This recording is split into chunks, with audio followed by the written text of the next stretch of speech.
When a big disagreement blows up, our minds usually jump to one place: a tense, dramatic courtroom battle.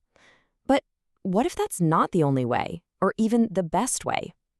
Today, we're going to decode a totally different approach to settling conflicts, one that happens far, far away from a judge's gavel. Seriously, think about it for a second. Let's say you have a major conflict on your hands, maybe a business partnership gone sour or a contract that's been broken. It feels like you're on a one-way street to a long, messy, and super expensive court fight. But is that really your only option? Well, it turns out there's a really compelling alternative. So before we jump into that alternative, we really need to get a handle on the default setting. I mean, for years, the courtroom has been the main stage for disputes.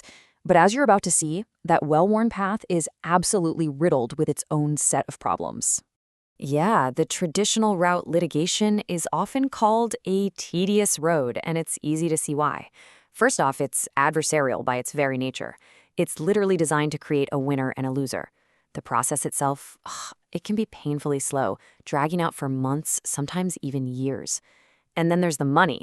The financial costs can be absolutely staggering. To top it all off, everything is public record, and you have to navigate this maze of really complex and technical rules. But what if there was another way, a different path you could take? This is where we get to the real heart of our topic today, an approach called ADR, which stands for Alternative Dispute Resolution. So what in the world is it? At its core, ADR is pretty much exactly what it sounds like. It's a whole collection of different ways to settle disputes outside of the formal court system. And the main goals here are really simple: be more flexible, be faster, and be a whole lot less expensive.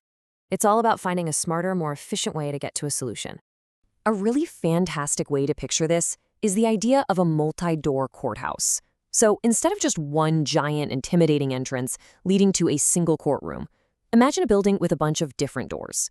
Each one of those doors, negotiation, mediation, arbitration, is a unique way to find justice. The real power here is that you get to choose the door that makes the most sense for your specific problem. Okay, so what are these different doors? It's time to open up the ADR toolbox and take a look at the actual tools you can use to resolve a conflict. First up, you've got negotiation. This is ADR in its purest, most direct form. It's literally just the people involved in the dispute talking directly to each other to work things out. There's no third party, no referee, nobody else in the room. The real beauty here is that it's completely voluntary and private, which means you have total control of the outcome. And that control and simplicity is exactly why it's usually the fastest and cheapest option. Next in the toolbox is mediation. This is where you bring another person into the mix, a neutral third party called a mediator. Now, this part is absolutely critical. A mediator is a facilitator, not a judge. Their whole job is to help guide the conversation, to keep things productive, and to help both sides find their own creative solution. They have zero power to force a decision on you. The final say, the ultimate control, still belongs to the people in the dispute. And that brings us to our third big tool: arbitration. Okay, this is where the game really changes. Just like with mediation, you have a neutral third party, the arbitrator. But, and this is a huge but, an arbitrator acts a lot more like a private judge. They hear all the evidence from both sides, and then they make a decision that is often legally binding. The power to decide shifts from you to them. So let's just boil this down, because it's the single most important difference. In mediation, the neutral party facilitates. They help you agree. The outcome has to be consensual. But in arbitration, the neutral party makes the decision. They decide the outcome, and it can be imposed on you whether you like it or not. Getting this one distinction straight is absolutely crucial when you're trying to choose a path. All right, so we've looked at the tools in the ADR toolbox. Now let's really put them to the test. Let's do a head-to-head comparison with the traditional court system.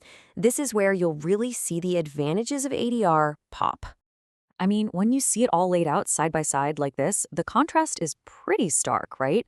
On one side, you've got litigation, which is adversarial, public, and slow. And on the other, ADR offers a much more cooperative, private, and peaceful environment. But for most people, the two biggest selling points are speed and cost. ADR is almost always going to be faster and cheaper. And maybe the most important thing of all, it really comes down to control. With ADR, you keep a high degree of control over the process and the outcome, instead of just handing it all over to the courts. Now, as great as ADR sounds, it's not some kind of magic bullet that fixes every single problem. To make sure we're giving you the full picture, we have to talk about some of its limitations, the times when you might want to be a little cautious. Yeah, it's really important to remember that ADR isn't always the perfect fit. For example, if there's a huge power imbalance, where one side can easily bully or intimidate the other, a fair negotiation might be impossible. Also, sometimes making sure the final agreement is actually followed can be a bit trickier than enforcing a court order. And unlike a court case, ADR doesn't create a legal precedent for future cases to follow. Plus, the whole thing is voluntary. If one person just says, nope, not doing it, you can't force them. And that leaves us with this really powerful idea. The path to getting justice isn't just one single imposing highway. It's a multi-door courthouse. Just knowing that gives you options, it gives you flexibility, it gives you control.